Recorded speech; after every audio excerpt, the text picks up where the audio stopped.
સાંજે શાક રોટલી નથી બનાવી તો બનાવો આ રેસીપી વધેલી ખીચડીમાંથી। Hello friends, welcome to Kitchen Art. Friends, આજે આપણે વધેલી ખીચડીમાં ફક્ત 1 વાટકી જેટલી કોબી નાખીને તદ્દન નવી રેસીપી શીખીશું। રેસીપી સારી લાગે તો લાઈક અને શેર કરજો।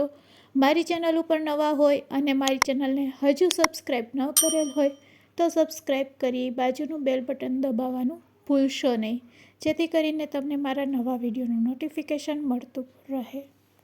તો સૌપ્રથમ અહીંયા આપણે ખીચડી લેશું। 1 વાટકા જેટલી ખીચડી છે તેને મિક્સર જારમાં લઈ લેશું। હવે તમને લાગતું હશે કે ખીચડીમાંથી કાં તો ઢોકળા બનાવશે કાં પછી ભજીયા। ના ફ્રેન્ડ્સ, અહીંયા ના તો ઢોકળા બનાવીશું ના તો ભજીયા બનાવીશું, પણ આજે એકદમ નવી રેસીપી આપણે વધેલી ખીચડીમાંથી બનાવશું। તેના માટે આપણે મિક્સર જારમાં ખીચડીને લઈ લેશું અને પછી તેમાં એડ કરશું લીલા 2 નંગ સમારેલા મરચાં, સાથે 1 વાટકી જેટલું દહીં એડ કરશું। બસ આટલી વસ્તુ એડ કર્યા પછી તેમાં આપણે રવો એડ કરશું। તો અહીંયા આપણે રવો ફક્ત 2 કે 3 ચમચી જેટલો જ એડ કરશું। તો મેં અહીંયા 1/4 કપ જેટલો રવો લીધેલો છે। હવે તેને આપણે ગ્રાઇન્ડ કરી લેશું। તો વધેલી ખીચડીમાંથી આપણે આ રીતનું એક બેટર બનાવીને રેડી કરી લેશું અને આ બેટર એકદમ ઘટ છે, તમે જોઈ શકો છો। બસ આ ઘટ બેટરને હવે આપણે મિક્સિંગ બાઉલમાં કાઢી લેશું।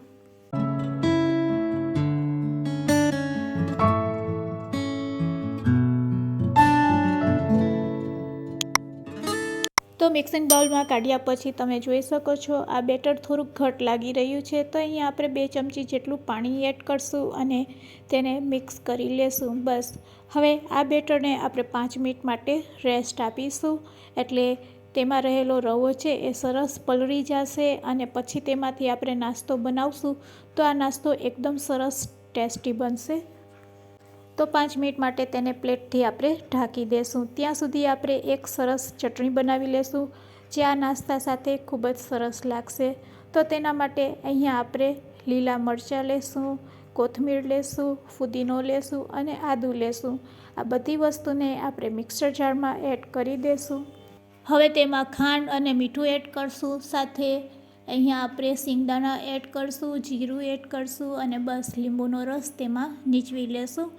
લીંબુનો રસ નીચવ્યા પછી તેને ગ્રાઇન્ડ કરી લેશું। તો એકદમ સરસ ફુદીનાના ફ્લેવરવાળી લીલી ચટણી બનીને રેડી છે। આ રીતે તમે ચટણી બનાવીને અઠવાડિયા સુધી ફ્રીજમાં સ્ટોર પણ કરી શકો છો અને જ્યારે પણ નાસ્તા સાથે તમારે સર્વ કરવાની હોય ત્યારે બસ 1 ચમચી પાણીમાં 1 ચમચી ચટણી આ રીતે મિક્સ કરીને તમે ચટણી રેડી કરી શકો છો। તો 5 મિનિટ થઈ ગઈ છે। અહીંયા આપણું બેટર પણ સરસ ફ્લફી બનીને રેડી થઈ ગયું છે। તો અહીંયા આપણો રવો સરસ પલળી ગયો છે અને આપણું બેટર પણ થોડુંક થીક લાગી રહ્યું છે। બસ હવે આમાં આપણે કોબી એડ કરશું। તો ચાકુથી સમારીને અથવા તો છીણીને તમે કોબી લઈ શકો છો। તો મેં અહીંયા નાની 1 વાટકી જેટલી કોબી લીધેલી છે, તેને તેમાં એડ કરી દઈશું। થોડાક ટમેટાં એડ કરશું ચોપ કરીને અને થોડીક ડુંગળીને પણ આ રીતે એડ કરી દેશું સમારીને। હવે બસ તેમાં આપણે એડ કરશું કોથમીર। આ રીતે કોથમીર એડ કર્યા પછી તેમાં હવે સ્વાદ મુજબ મીઠું અને હળદર નાખી દેશું। ખીચડીમાં મીઠું અને હળદર ઓલરેડી પહેલાંથી હોય છે, તો અહીંયા આપણે શાકભાજી જેટલા જ મીઠું અને હળદર એડ કરશું અને જો તમને તીખાશ વધારે પસંદ હોય તો આ રીતે આદુને છીણીને પણ એડ કરી શકો છો। તો ફ્રેન્ડ્સ, અહીંયા આપણે વેજીટેબલ્સ નાખેલ છે એટલે આ નાસ્તો એકદમ હેલ્ધી બનશે અને પેટ ભરીને તમે ખાઈ શકશો। તો બસ અહીંયા આપણા બધા વેજીટેબલ્સ એડ થઈ ગયા છે। તો ચમચીથી તેને આ રીતે બેટર સાથે મિક્સ કરી લેશું। અહીંયા આપણે બેટરને વધારે હલાવવાની જરૂર નથી, બસ એક વખત આ રીતે મિક્સ કર્યા પછી આ નાસ્તો સોફ્ટ બને તેના માટે આપણે ખાવાની સોડા એડ કરશું। તો આ રીતે હાથમાં લઈ અને ચપટીથી સોડા એડ કરી દેવાની। તો 2 પિંચ જેટલી અહીંયા આપણે સોડા એડ કરશું। સોડાને બેટર સાથે મિક્સ કરી લેશું। અહીંયા આપણું બેટર એકદમ સરસ રેડી છે। બસ હવે આપણે ગેસ ચાલુ કરીશું અને અપ્પે પેનમાં આ નાસ્તો બનાવીશું। તો અહીંયા આપણે તેલનો ઉપયોગ કર્યા વગર અપ્પે પેનમાં આ નાસ્તો બનાવીશું, એટલે નાસ્તો છે એ એકદમ હેલ્ધી બનશે। અને જેની પાસે અપ્પે પેન ન હોય તે આ બેટરમાંથી હાંડવો બનાવી શકે છે. કડાઈમાં બસ બેટરને એડ કર્યા પછી લીડથી ઢાંકીને 15 મિનિટ માટે લો ફ્લેમ ઉપર પકાવશો એટલે સરસ નાસ્તો બનીને રેડી થઈ જશે.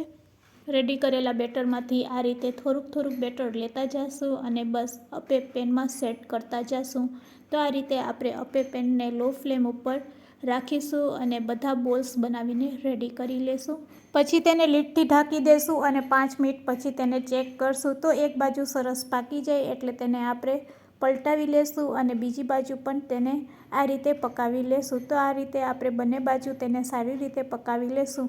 એક બાજુ આ રીતે પલટાવ્યા પછી ફરીથી આપણે લીડથી તેને ઢાંકી લેશું. અહીંયા આપણે પલટાવવા માટે ચમચી અથવા તો ચાકાનો ઉપયોગ કરીશું. આ રીતે પલટાવ્યા પછી આપણે તેલથી તેને ગ્રીસ કરી લેશું અને આ રીતે તેલથી ગ્રીસ કર્યા પછી ફરીથી આપણે લીડથી ઢાંકી દેશું અને બીજી બાજુ તેને થવા દેશું. 5 મિનિટમાં બંને બાજુ સરસ આપણા બોલ્સ છે એ શેકાઈ જશે. તો અહીંયા રેડી છે ખીચડીમાંથી એકદમ નવો નાસ્તો. આ નાસ્તો અંદરથી એટલો સોફ્ટ થાય છે કે સૌ કોઈને ખૂબ જ ભાવશે. તો ચાલો તેને હવે સર્વિંગ પ્લેટમાં લઈ લઈએ. તો ફ્રેન્ડ્સ, નાના હોય કે મોટા સૌ કોઈને આ નાસ્તો ખૂબ જ ભાવશે. જો તમે ક્યારેય ન બનાવેલ હોય તો એકવાર જરૂરથી ટ્રાય કરજો. આ નાસ્તાને તમે ગ્રીન ચટણી તેમજ ટમેટો કેચઅપ સાથે સર્વ કરી શકો છો. તો ફ્રેન્ડ્સ, આજની રેસીપી કેવી લાગી તે કમેન્ટ્સમાં જરૂરથી કહેજો અને રેસીપી સારી લાગી હોય તો તમારા ફ્રેન્ડ્સ, મિત્ર અને ગ્રુપમાં શેર કરવાનું ભૂલશો નહીં. Thanks for watching. ફરી મળીશું એક નવી રેસીપી સાથે.